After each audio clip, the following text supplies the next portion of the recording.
భోగి పండుగ రోజు భోగి పళ్ళు నాకే నాకే అని కొట్టుకుంటారు ఇద్దరు.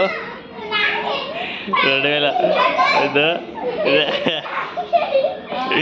నాకే నాకే అని కొట్టుకుంటారు ఇద్దరు. రేగి పళ్ళు వాళ్ళ అమ్మ దీవిస్తూ ఉంది.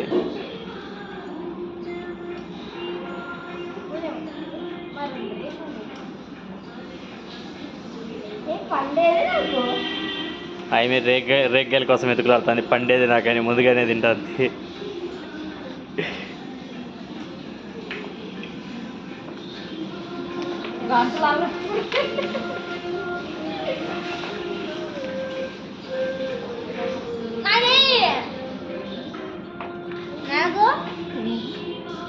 ఒక పండు